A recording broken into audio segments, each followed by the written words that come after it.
I'm starting a new Ripplefold Drapery project with a slightly different configuration. This is going to be a floating Ripplefold panel, so it's a one-way left and a one-way right reverse draw. So that means you can draw this whole panel to the right or the whole panel to the left, or you can push both ends into the middle and then close it like this.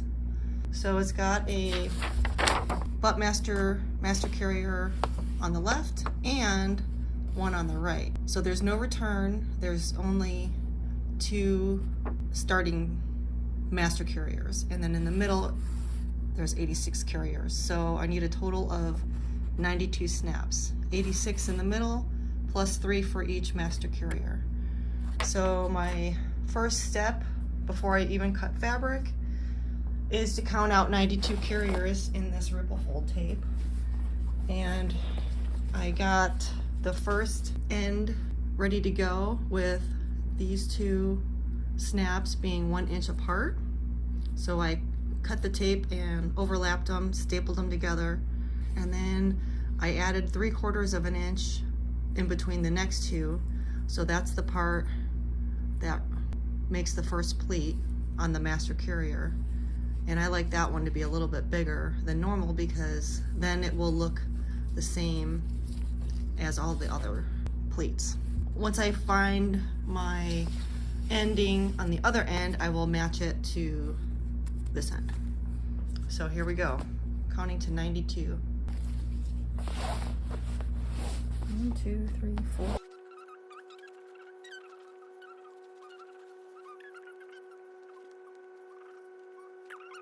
88, 89, 90, 91, 92. Here's the pin that marks 92, so my first and second count are consistent. So now I want to match this end to this end.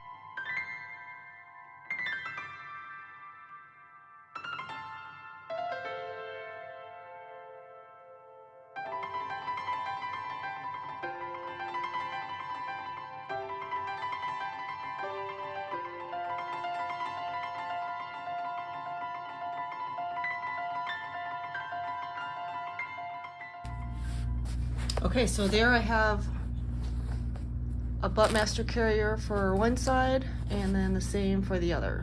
2 butt master carrier setups ready to go, and then in between these 3 and these 3 I should have 86 snaps in between. So let me count that again just to be sure. And so from this pin to this pin I should have 86 snaps. Here we go. 1, 2, 3, 4, 5, 6, 7, 8, 9, 10, 11, 81, 82, 83, 84, 85, 86. Perfect. So this is ready to go. That tape right there tells me how much fabric I need for this drapery. So what I'm gonna do now is measure it from end to end, and then that measurement tells me how much fabric I need, and then my fabric is 54 inches. Divide that by 54, tells me how many widths I need. And I calculated 8 widths according to the chart, so hopefully this doesn't measure more than 8 widths of fabric. One more thing I'm going to do to prepare this Ripplefold tape before I cut any fabric is it is very squiggly. It doesn't lay straight. It's hard to explain. It's kind of bubbly. What I like to do is turn it over, pin it to the table at one end, and then I'm going to pull it tight and pin it to the table on this end, and that way I can get it to straighten out. And then I'm going to steam it with the iron and apply a lot of steam to try to release all the flex that's in here and stretch it.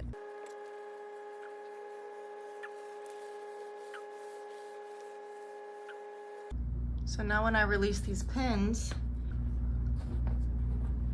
the tape, you can tell, lays much straighter than it did before pressing it.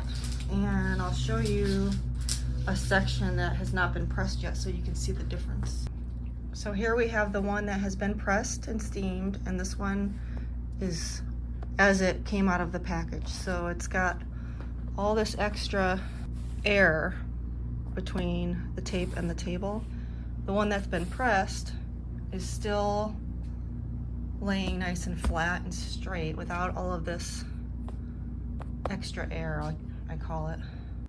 And the last thing I'm going to do before I cut fabric is I'm going to mark with a little red dot the back of every backspace.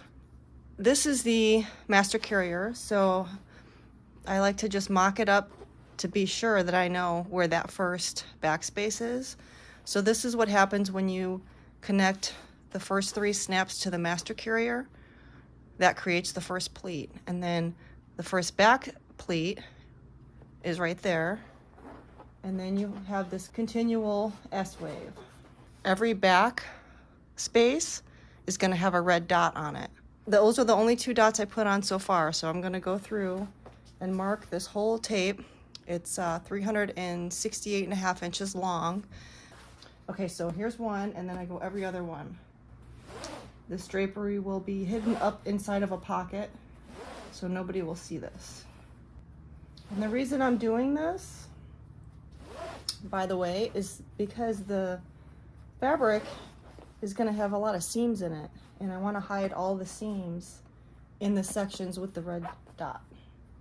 That way the seams will go back and not forward. So they'll be hidden. There we go. That's good because we want every other section to have a dot. So we landed with one open space right here, one dot here, and that's the other end. So I did everything correctly. Now when I go to plan where my seams fall, I can slide this tape left or right to make adjustments. And if I find that it's not going to work, before I seam the fabric, I can cut it down a little bit if I need to. So say, for example, if the seams are 54 inches apart and I measure how far my red dots are within that 54 inch, maybe they need to be 53 inches. So I can cut the fabric down before I actually sew it, and then I know it's going to fit this properly. So I'll plan this out before I cut the fabric and seam it and make adjustments accordingly.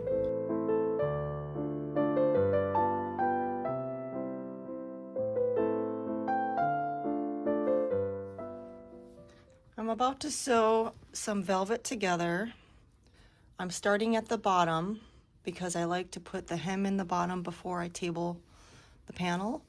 And typically I just start sewing, put all the pieces together, serge them, then I put the bottom hem in. But in this case, since it's a velvet and I don't want to handle it in a very big piece after they're all put together, I pre-pressed the hem into each width of fabric. So you can see here, it's already pre-pressed, so I can just turn it and it's already ready to hem. And I'm going to stitch this by hand.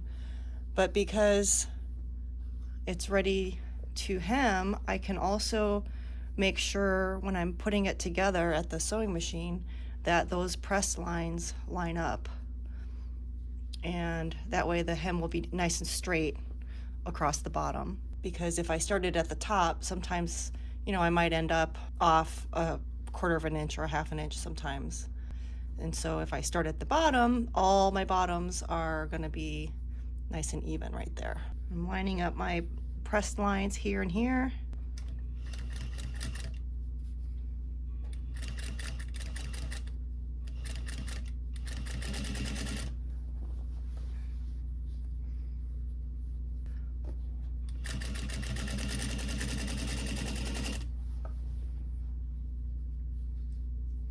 Those press lines are still even right there. And I'm not pinning this or stapling the 2 pieces together. I'm just lining up the raw edges as I go. I already cut the selvage off. I'm pulling on the bottom layer a little bit and then laying the top layer relaxed, and then using both hands in the opposite direction to keep the fabric taut between my hands. That should keep the top layer from pushing.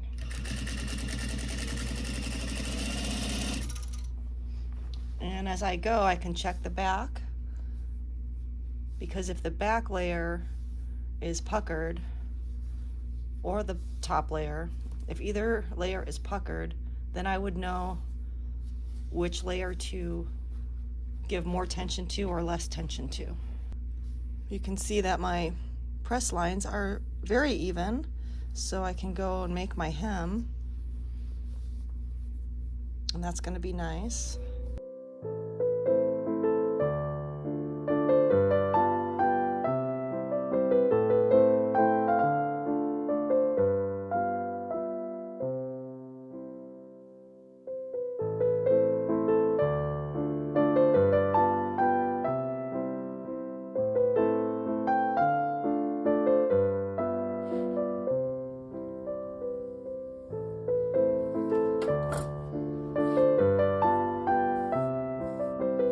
Now that I'm at the table with this really massive piece of fabric that I have to do a couple whisks at a time, and then the rest of it is on this table right here, and this much of it is already stitched by hand.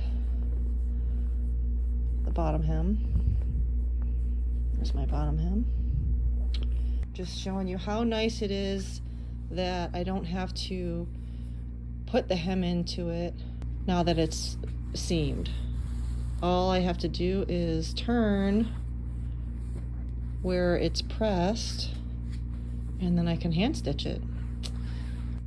Really glad I did that, and so I just wanted to show it to you.